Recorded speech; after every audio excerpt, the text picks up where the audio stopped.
Salve galera, Shailon na área, mais um vídeo aqui do canal BBHQs. A Vertigo, ou Vértigo se você preferir, está de volta. Mas calma, eu acho que tá muito exagerado esse hype e eu tô preocupado com isso. Seguinte, normalmente eu sou um cara bem otimista, eu sempre jogo a favor, e eu não estou jogando contra essa Vertigo, mas eu estou jogando contra o excesso de hype. Tem um hype elevado e nesse programa aqui eu vou explicar para você que está começando a ler quadrinhos agora, por que a Vertigo é tão importante? Ah, você que de repente não sabe, você até conhece quadrinhos, mas não sabe por que a Vertigo causa tanto alvoroço. Em mim, a Vertigo, assim, é quase como uma vaca sagrada, assim, cara. A Vertigo é incrível.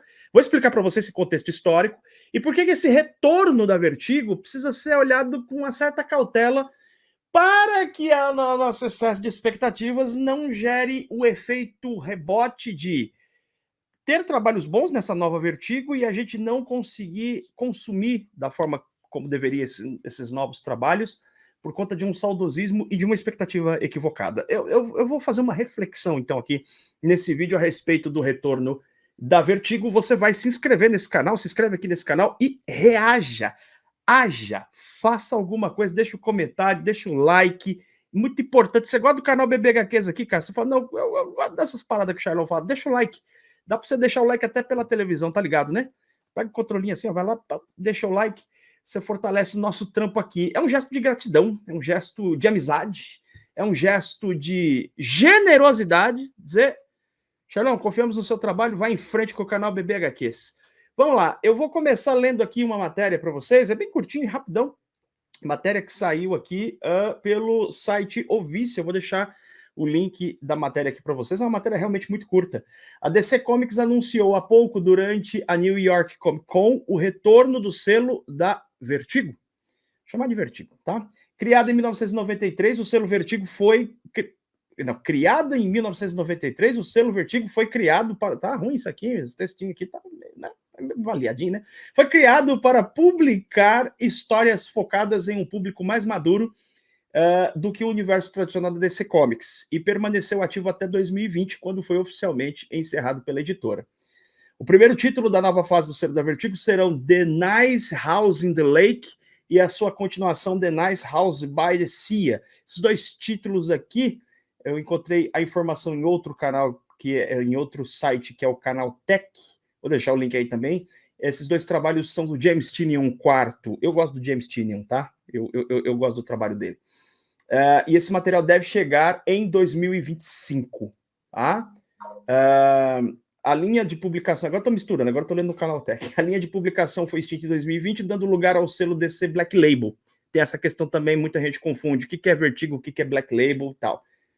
Eu vou explicar esse contexto também, beleza?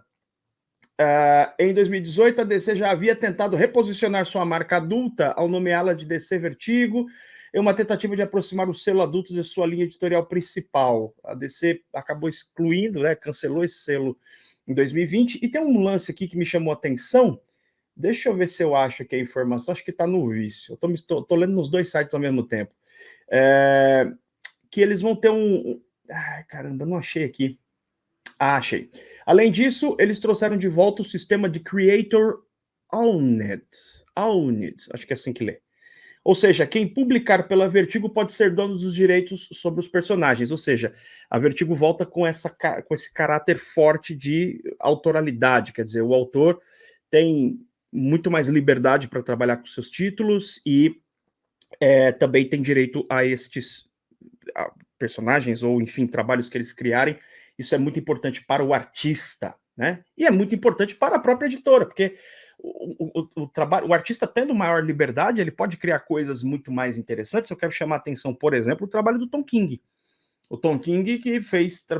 Eu acho a fase dele do Batman bem abaixo, tá? Eu não gosto de muitas coisas da fase do Batman, tem quem goste, mas eu acho que ninguém contesta o fato de que ele manda melhor quando o trabalho é mais autoral.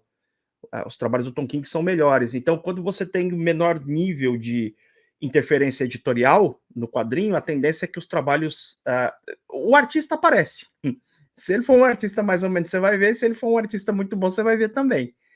O trabalho autoral permite isso. Vamos lá.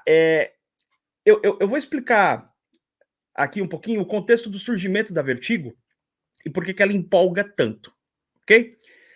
A Vertigo surge no começo dos anos 90, mas o processo de construção da Vertigo vem mais de 10 anos antes. Porque existia. Os Estados Unidos, historicamente, eram bem fechados na produção de quadrinhos, Marvel DC. Os artistas, em geral, eram artistas americanos mesmo. Mas acontece que há uma infiltração que começa a partir do início ali dos anos 80 de trabalhos britânicos. Por exemplo, aquele Camelot 3000, que é do Michael Barr, é isso? Esqueci o nome do autor, mas que faz um trabalho incrível com o trabalho de arte do Brian Bola, de outro britânico, e que vai, aos poucos, se infiltrando no mercado americano. E aí, as editorias, tanto de Marvel quanto de DC, mas especialmente de DC, começam a olhar em busca de novos talentos. Isso tem tudo a ver com o momento em que a DC passa por uma transformação. A DC vinha perdendo espaço para a Marvel mês a mês, há muitos anos, a DC perdendo o número de vendas de quadrinhos, a aceitação do público, vinha perdendo, e aí entra na presidência da DC a Janet Kahn, que era uma mulher que vinha de outras áreas, trabalhava com moda, se eu não me engano. Ela entra na DC e ela começa a fazer algumas mudanças ali. São duas mulheres que mudam os rumos da DC. Tá? São duas mulheres que decenalta tem que beijar onde elas pisam, que é a Janet Kahn, foi presidente da DC, e depois ela contrata a Karen Berger, que vai ser editora, substituindo o Len Wein, que estava trabalhando na Crise nas Infinitas Terras. O Len Wein foi criador do Monstro do Pântano. E ele estava trabalhando ali, ele estava nesse momento não escrevendo o título, mas trabalhando como editor do título. Estava sendo escrito pelo Martin Pasco. O título estava tendo baixas vendas, estava fracassando, e a revista estava em vias de realmente ser extinta, né? Encerrar a revista do Monstro do Pântano, mas o pessoal da DC estava de olho nesses talentos britânicos, e é quando eles descobrem um jovem chamado Alan Moore, que estava fazendo trabalhos muito interessantes na Inglaterra, na Marvel UK, né? Era quase que uma Marvel separada na época. Era Marvel da Inglaterra, produzia trabalhos ali e tal. As coisas eram meio divididas na época. Ele está falando de uma era pré-internet e tudo mais, isso mais de 40 anos atrás. O Len Wein já está de olho ali, né? Ele, a Karen Berger, a Janet Kahn, já estão de olho na Inglaterra, por causa dos trabalhos que eu já citei aqui, de criadores britânicos. Eles descobrem o Alan Moore. Diz a lenda que quando o Len Wein ligou para o Alan Moore para convidá-lo para escrever o título do Monstro do Pântano, o Alan Moore atendeu e bateu o telefone pensando que era trote. O Len Wein falou, não, sou eu mesmo e tal. Aí o Alan Moore se convenceu, acreditou e tal. E aí o Alan Moore vai começar a escrever a fase do Monstro do Pântano, material que você encontra nesses encadernados aqui. Saíram 3 edições absolutas, a fase do Monstro do Pântano, do Alan Moore, que é uma das coisas mais geniais que eu já li na minha vida. Assim, isso aqui é absolutamente primoroso. Absolutamente. Do começo ao fim, e ele vai melhorando à medida que avança na história. Isso era a revista mensal do Monstro do Pântano. A revista começa a ficar cada vez mais encorpada por conta de um estilo, pegadas de terror, de crítica social, e que tinha também uma questão de uma linguagem, de um trato de diálogos e roteiros muito mais rebuscado do que aquilo que era tradicional num quadrinho da DC. O texto do Alan Moore é muito mais lírico, é muito mais rico de vocabulário, rico de métrica, de musicalidade. Os textos, assim, eu não sei como é que é ler em inglês, eu nunca li Alan Moore em inglês, mas mesmo com a tradução você percebe uma musicalidade no texto do Moore. O Moore é um gênio, absolutamente genial. E ele faz isso aí, ele vai fazendo outros trabalhos, vai fazer o Watchmen depois e tal, né? Um pouquinho depois sai o Watchmen, e aí o sucesso todo mundo fica sabendo. Só que a galera vai descobrindo outros grandes nomes do quadrinho na Inglaterra e no mundo britânico como um todo. Não só Inglaterra, mas Irlanda, Escócia. E essa galera começa a ser trazida para os Estados Unidos. Trazida entre aspas, não necessariamente eles se mudam para os Estados Unidos, mas eles começam a trabalhar para a DC. E eles começam a trabalhar para a DC e vem uma enxurrada de títulos absolutamente incríveis e sempre com essa... Cada um com o seu estilo, mas sempre com esse nível mais rebuscado de diálogo, um trabalho mais refinado também na arte, porque você também tem artistas, não é só roteiristas, o próprio Brian Boland já citado aqui, dentre outros grandes nomes. Os Estados Unidos conhecem, então, o quadrinho britânico, esses produtores de quadrinho britânico vão pegar personagens muitas vezes esquecidos ou personagens de quinta categoria do universo DC e vão construir histórias incríveis. É o caso do Monstro do Pântano, é o caso do Homem-Animal com Grant Morrison, vai fazer trabalhos realmente incríveis e sempre com temáticas de mais crítica social, mais pesada na temática, especialmente quando se tratava de quadrinhos que envolviam demônios, magia, esse tipo de coisa. E então vai ser criado o selo da Vertigo. A proposta era quadrinho para leitores maduros. E, cara, vem uma enxurrada de coisas inacreditáveis, repetindo. Por exemplo, a gente tá tendo esses relançamentos agora, por exemplo, o Hellblazer, cara, que o John Constantine é um personagem criado pelo Alan Moore dentro da saga do Monstro do Pântano, e o personagem ele faz parte de um arco, assim, se eu falar assim, ó, top 10 arcos que você leu na vida, nos quadrinhos, assim, de linha, quadrinhos de super-heróis, quadrinhos americanos, tem o arco ali do gótico americano, que para mim é um dos melhores que eu já li, e é o arco inicial, onde aparece o John Constantine. O Jamie Delano, outro britânico, vai assumir o título vai criar o título, né, ali da Vertigo, a linha da Vertigo. 300 números, absolutamente fantástico. Você não está lendo isso aqui, cara, você não sabe o que você está perdendo. Vem o irlandês Garth Ennis e escreve esta preciosidade aqui, que é Preacher. A Panini publicou 2 ônibus desse material que fecha a série. Cara, eu recomendo fortemente que você leia isso. Neil Gaiman com Sandman. Cara, é um arregaço, assim. Eu não tô citando todos, não. Tem outros títulos até mais curtos que foram feitos. O Grant Morrison tem uma história, por exemplo, chamada Como Matar o Seu Namorado. Histórias mais curtas e tal. Mas, cara, foi uma produção. Peter Milligan fazendo ali o Shade, o Homem Imutável. Cara, é uma cacetada de títulos inacreditáveis, um melhor que o outro. O Hellblazer, eu tô relendo agora nessas edições de luxo, são 300 números, né? A Panini tá publicando desse formato encadernado de luxo aí em 20 números. Cara, você tem que ter isso na sua coleção. Você tem que ter isso na sua coleção, porque é impressionante, assim, todo mundo lembra da fase do Garth Ennis, que, pô, é que mais chama atenção, é que baseou o filme, coisa e tal.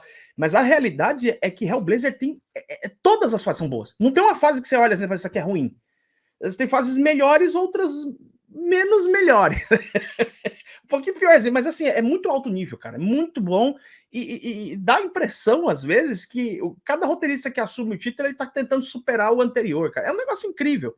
Brazzarello fez uma fase incrível em Hellblazer. Personagem que ficou aí no universo DC, tá presente nas animações hoje. Certamente será ainda muito explorado ao longo dos próximos anos. E, cara, era realmente um oceano de criatividade de ótimos quadrinhos. Ótimos quadrinhos. Virou uma espécie de...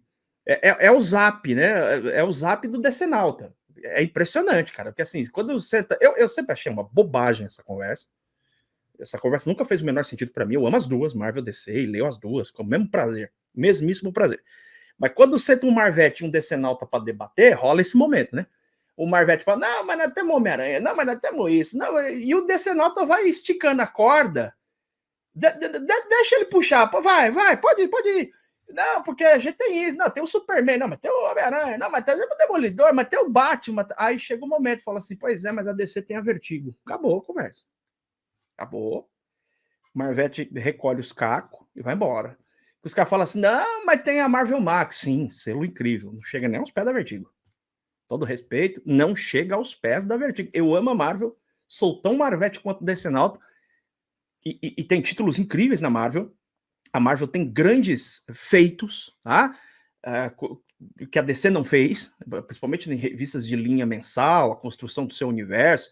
Eu não tô aqui desmerecendo a Marvel, eu tô dizendo que quando chega na parada do tal do quadrinho maduro adulto, a Marvel nunca conseguiu fazer um similar. E aí é que tá o meu ponto, tá? O que acontece é que a Vertigo, ela surge com essa quantidade de materiais absolutamente inacreditáveis, e à medida que esses artistas vão mudando de projetos, vão envelhecendo, porque os caras envelhecem também, a criatividade dos caras tem limite, são seres humanos, afinal de contas, o título foi perdendo força. E nos últimos momentos de material que a Panini publicava, material Vertigo aqui no Brasil, publicou coisas que são quase ofensivas para o fã da Vertigo. Coisas, eu tenho aqui na minha coleção até hoje, eu vou pegar algumas amostras aqui.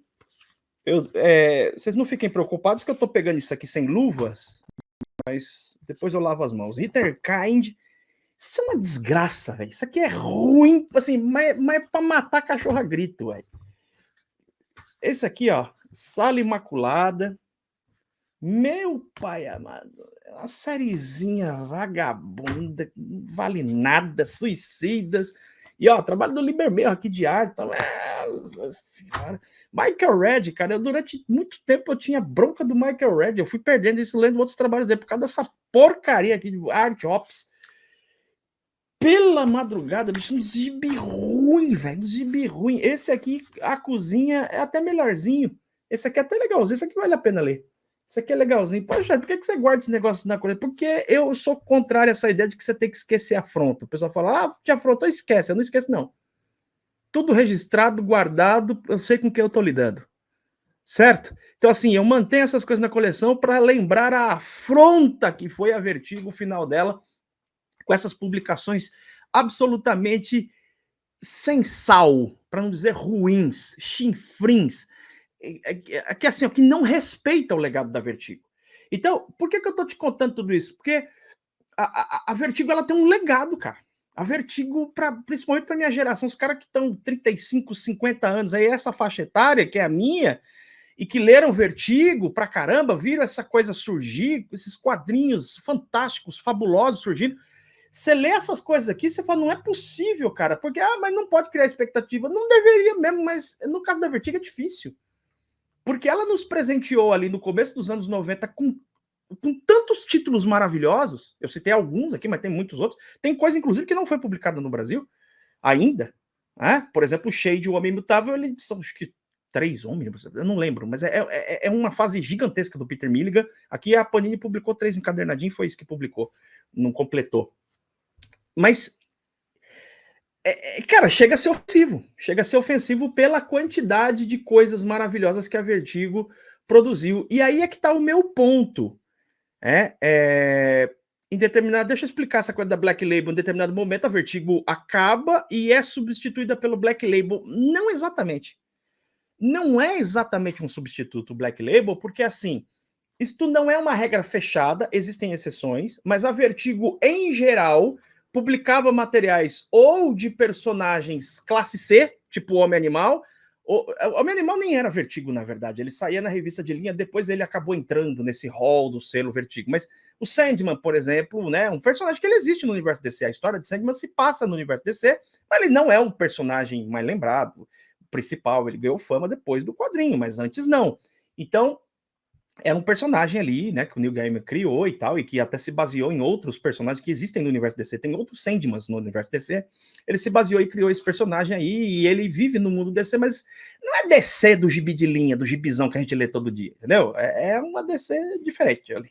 Então, você tem esse personagem, mesmo Constantine, mais recentemente ele até tem participado mais, Liga da Justiça Sombria e tal, mas antes não, ele era um personagem, ele existe no universo DC, mas ele era a parte ali, né, dos personagens principais. Então, a Vertigo eram quadrinhos mais autorais, eram quadrinhos autorais ou esses personagens que ninguém lembrava mais, entendeu? Então pega esses personagens para fazer grandes histórias, bem ao estilo do que foi o Monstro do Pântano. O Monstro do Pântano, ele não é Vertigo, mas ele é né, o estopim ali, vem lá de Camelot 3000, tá, mas é o Monstro do Pântano que vai dar o start para criação, para anos depois criar um selo realmente onde os artistas tivessem maior liberdade de criação. Então, são raros os casos que você vai encontrar uma história. Eu estou tentando lembrar aqui alguma história que tenha um personagem medalhão, Superman, Batman, Mulher Maravilha, no selo Vertigo. O selo Black Label, ele é o contrário. A maior parte das histórias é de medalhão. De Batman, Superman, saiu muita coisa de Batman, saiu coisa de Superman também, saiu coisa de Mulher Maravilha. Saiu alguma história aqui e ali de um personagem mais obscuro, de um quadrinho mais autoral? Sim, isso aconteceu. E o que aconteceu também foi, como o selo Vertigo foi extinto, o selo Black Label passou a aparecer em títulos que originalmente eram Vertigo. Você entendeu? Então, por exemplo, a linha de quadrinhos adultos da DC passou a ser a Black Label, mas ela não é exatamente como a Vertigo, ela é diferente. Então você tem aqui, por exemplo, o DC Black Label, que aparece aqui no selo do Constantine, mas o Constantine originalmente é Vertigo. Passou a ser Black Label porque o Black Label passou a ser o título adulto da DC, então tudo que era Vertigo passou a receber o selo de Black Label, sacou? Só que agora volta a Vertigo e, pelo que parece, vão existir os dois títulos, os dois selos. Eles coexistem, eles podem coexistir, eles podem existir. Você pode ter histórias mais adultas de Batman, Superman e os personagens mais clássicos do universo DC, e histórias mais autorais, como já anunciado aqui, do selo Vertigo. Perfeito, cara. Adorei, sensacional. Fiquei muito feliz com o retorno da Vertigo. Mas aí vem o ponto, dentro de todo esse contexto, de tudo isso aqui que eu estou analisando e contando para você, eu quero pedir para que você não fique com um hype tão elevado assim. Fiquemos felizes pelo retorno da Vertigo, vamos curtir as histórias, eu vou voltar a comprar Vertigo, amo a Vertigo, e tomara que ela, e certamente ela vai fazer, sairão histórias muito boas. James Tynion IV, ele é um grande escritor e tal. Na minha opinião, eu gosto do trabalho dele, mas olha, não é o Alan Moore, tá? É essa minha preocupação. Ele não é o Neil Gaiman, ele não é o Grant Morrison, tá? O ponto aqui de todo esse conteúdo que eu estou trazendo para você dessa reflexão é dizer o seguinte: aquela época foi muito específica, cara. Tem um contexto histórico ali que dificilmente aquilo não vai se repetir, não do mesmo jeito. Você pode ter outra geração de grandes escritores, certamente. O quadrinho não acabou com Alan Moore. Nós teremos e temos grandes escritores e teremos grandes escritores aparecerão ainda. O mundo gira, a coisa anda. Mas aquilo ali é muito especial, aquilo ali que aconteceu. É um evento histórico, aquilo ali, um fenômeno. Poucas vezes isso acontece na história de você ter. Eu comparo um pouco a chamada invasão britânica, para falar de britânicos, algo parecido com o que aconteceu na Inglaterra nos anos 60. Que é, para mim, assim, eu nunca li muito profundamente a análise sobre isso, mas para mim é um fenômeno bizarro a quantidade de bandas de rock que surgiram nos anos 60 na Inglaterra, todas incríveis e todas uma diferente da outra.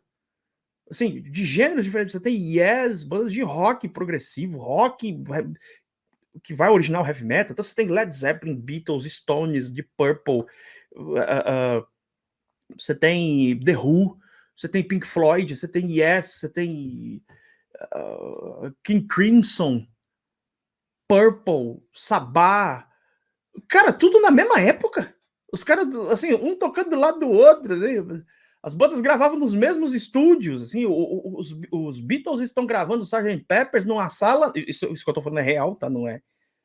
Foi assim mesmo. Os Beatles estavam gravando o Sgt. Peppers numa sala e o Pink Floyd estava gravando o seu álbum de estreia, o A Paper Gates of Dawn, na outra sala. Cara, que loucura é essa? Beatles e Pink Floyd na mesma sala gravando. Que loucura, velho. Isso aí vai se repetir no rock? Não. Nessa circunstância, temperatura, pressão, não vai acontecer de novo. Desse jeito, não. Vão surgir várias, tem surgido bandas, um monte de gente boa, tal, mas isso aí é um fenômeno histórico e eu comparo isso com a invasão britânica. A invasão britânica foi isso, cara. Era muito escritor bom ao mesmo tempo. Alan Moore, Grant Morrison, Neil Gaiman, Garth Ennis, Warren Ellis, você tem o James Robinson. Que isso, cara? E artistas, assim, maravilhosos, tudo ao mesmo tempo.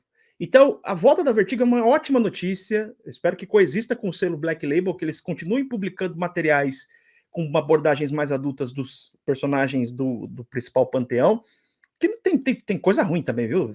Tem quadrinho aí que saiu do selo Black Label que é pavoroso. Aquele, por exemplo, do Superman com o Lobo é uma coisa medonha. Também mantenho na coleção. Mas saíram coisas muito boas, né? Do Batman aí saíram vários títulos, por exemplo, o Batman Cavaleiro Branco aí, que Sean Murphy, que, pô, é um universo ali do Batman bem legal de acompanhar. Então teve coisas boas, eu espero que continue esse título e que a Vertigo traga histórias melhores do que essas atrocidades aqui. Acho que essa característica da autoralidade é bacana. Não é dizer que todos os títulos da Vertigo serão bons, claro que não, vai ter coisa ruim também, mas que a maioria ali seja coisa boa, tá? Então, essa é uma ótima notícia, vamos ficar felizes, mas calma com hype, porque a Vertigo voltou, mas Alan Moore, Grant Morrison, Neil Gaiman não estão nessa nova Vertigo. Ok? Então vamos aproveitá-la com a expectativa equilibrada, correta, de entender que é um ótimo título, que vai trazer um grande momento da DC, com quadrinhos mais autorais. Esperamos que esses grandes escritores da atualidade, Ed Brubaker, Greg Rucka, não sei, o próprio Tom King, Jeff Lemire, que esses caras façam grandes trabalhos nessa nova Vertigo, e que a gente possa apreciá-los sem a expectativa de que a gente tenha de volta Preacher ou Monstro do Pântano, Alan Moore e coisas desse tipo aí. Fechou? Me conta aí o que você achou desta reflexão. A gente se vê em breve em mais um programa do canal BBHQs. BBHQs. Beijo na vida do seu coração. Tchau, tchau.